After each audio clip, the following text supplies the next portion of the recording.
Dans cette vidéo, je vais te démontrer à quel point le projet Pi Network vous exploite tous les jours. On se retrouve tout de suite dans la suite de la vidéo pour en parler. Let's go!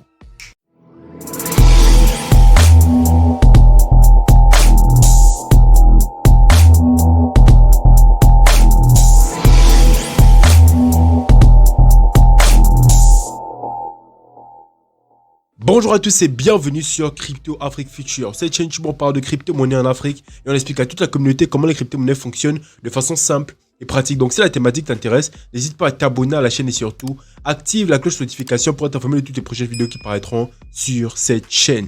Alors depuis environ 2019, il y a un projet appelé Pi Network qui fait le buzz sur les réseaux sociaux.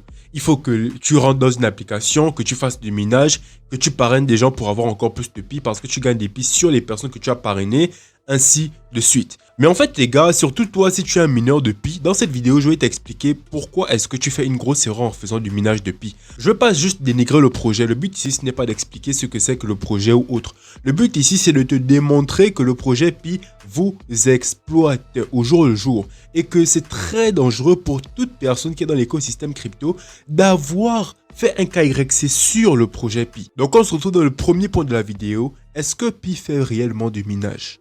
Alors dans mes vidéos précédentes sur le minage, je vous expliquais que le minage en fait c'était toi comme moi, on peut mettre à la disposition du réseau notre puissance de calcul justement pour pouvoir valider les transactions et sécuriser le réseau. Donc pour caricaturer la chose, un mineur en fait c'est un ordinateur qui va prendre les transactions qui ont été émises sur le réseau pour les ajouter dans des blocs. Et il va faire des calculs mathématiques pour que ce soit son bloc à lui qui soit ajouté à la blockchain. C'est ça en fait le but du minage, c'est d'ajouter son bloc à la blockchain. Et ensuite, les nœuds du réseau, donc toutes les personnes qui font tourner la blockchain sur leur ordinateur, vont maintenant vérifier si ce bloc-là est le même que sur tous les autres nœuds du réseau, simplement. Donc le minage, pour qu'il y ait minage, il faut qu'il y ait des transactions sur le réseau. C'est ça en fait la base. Mais sur Pi Network, est-ce qu'il y a des transactions? Est-ce que toi, tu as déjà envoyé du Pi à quelqu'un? C'est pas possible. On ne peut pas faire du minage sur un réseau qui n'a pas de transactions, les gars. C'est pas possible. Et vu qu'on n'utilise pas encore de Pi, vu qu'on ne peut pas encore s'échanger de Pi, on ne peut pas parler de minage de Pi. On sait que Pi n'a même pas encore été listé sur un exchange jusqu'à présent. Ça fait 3 ans. On est en train d'aller en 2023. Ça va faire 4 ans que le projet promet avoir une valeur et promet être listé sur un exchange. Mais jusqu'à présent, ce n'est pas le cas. Ok, on va dire que le projet est en train de se développer. Mais il y a tellement d'innovations qui se font dans la blockchain. À l'époque, en 2019, il n'y avait pas de NFT, il n'y avait pas de DeFi, il n'y avait pas de métaverse, il n'y avait pas toutes ces nouvelles évolutions technologiques là sur lesquelles on pouvait se focaliser.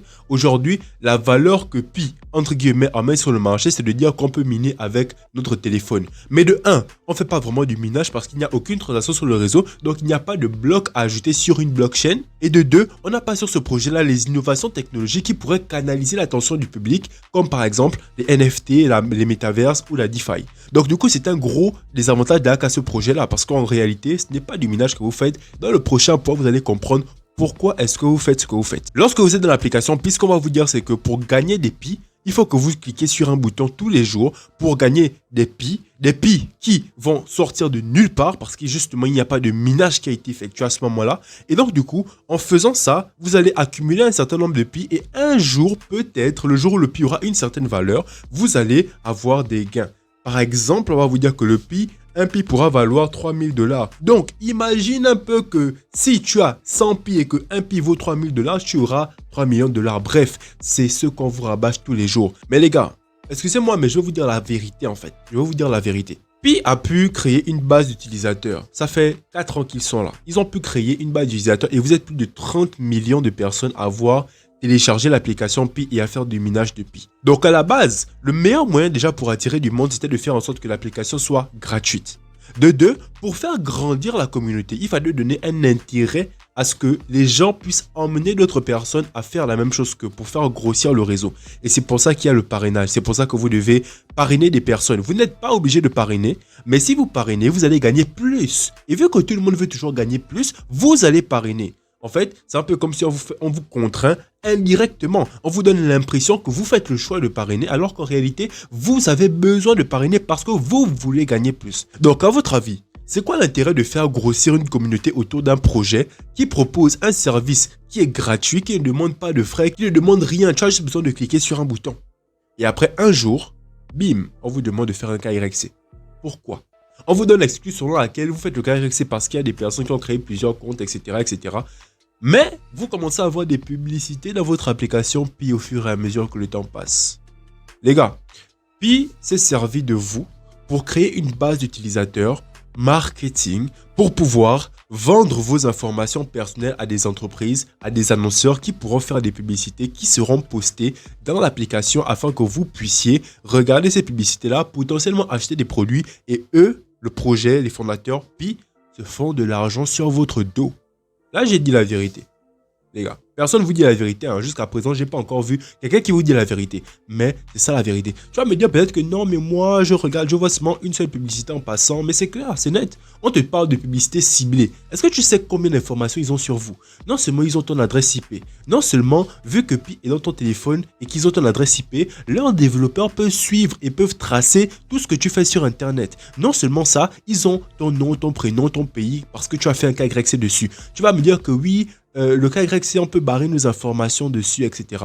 Mais qu'est-ce qui te dit que lorsque tu barres les informations, leur système ne leur envoie pas les vraies informations? Parce que oui, toi, tu peux barrer. Mais c'est pas parce que tu as barré que eux, ils n'ont pas la version que tu as téléchargée en premier sur l'application. Du coup, vu qu'ils peuvent avoir ton information, ils savent dans quel pays tu es, qui tu es, ton nom, ton prénom, etc., etc. Donc, ils peuvent faire de la publicité ciblée.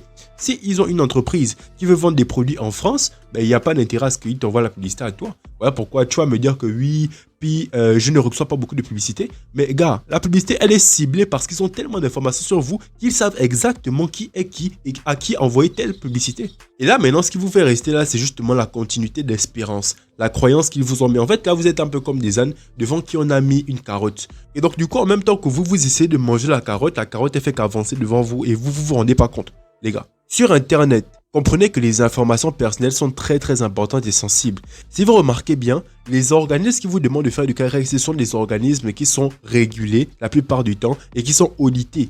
Binance vous demande de faire un KYC parce qu'ils sont audités, ils sont PSAN, ils ont beaucoup de... En fait, c'est une entreprise qui a déjà une certaine base juridique, qui a les moyens et qui a le droit de le faire. Pourquoi? Parce que vu que c'est des fonds d'utilisateurs qui sont dessus, il faut que Binance puisse retracer les activités illégales. Donc, du coup, on a besoin de KYC, c'est tout à fait normal sur un exchange. Mais sur un projet crypto, c'est la première fois que j'entends qu'un projet crypto demande un KYC.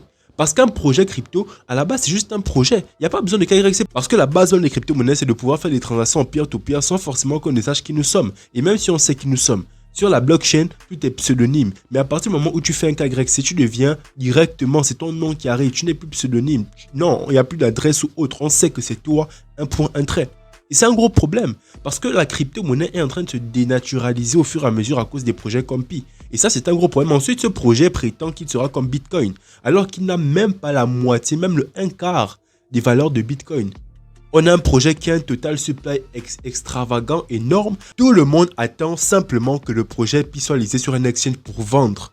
Ça veut dire que le jour où Pi aura une valeur et que Pi sera listé sur un exchange, tout le monde va vendre parce que tout le monde attendait ce moment-là pour se faire de l'argent. Et donc, même si le projet était vrai, même si tout se passe bien, ce qui va se passer, c'est que quand Pi sera listé, tout le monde va vendre et le projet va perdre en valeur drastiquement. Les premiers qui vont se faire de l'argent, ce seront ceux qui vont vendre leur Pi en premier. Voilà pourquoi ils ont mis en place un programme de stacking. Donc, tu prends tes Pi et tu les bloques pour que si jamais un jour il donne une valeur au Pi, toi, tu auras tes Pi bloqués, donc tu ne pourras pas retirer et le Pi pourra garder une certaine valeur. Mais les gars, je vous dis, faites attention avec ce projet-là. Parce que ce projet-là, j'ai l'impression que c'est une grosse arnaque. Arnaque dans le sens où c'est un projet qui a été lancé exprès pour surveiller toutes les personnes qui sont dans l'écosystème crypto. Si tu connais Pi, c'est que tu es dans l'écosystème crypto, c'est que tu possèdes d'autres crypto-monnaies. Et donc, on peut retracer ton activité sur Internet, retracer qui tu es et allier toutes les informations que tu as mises sur Pi à tes adresses de tes autres crypto-monnaies.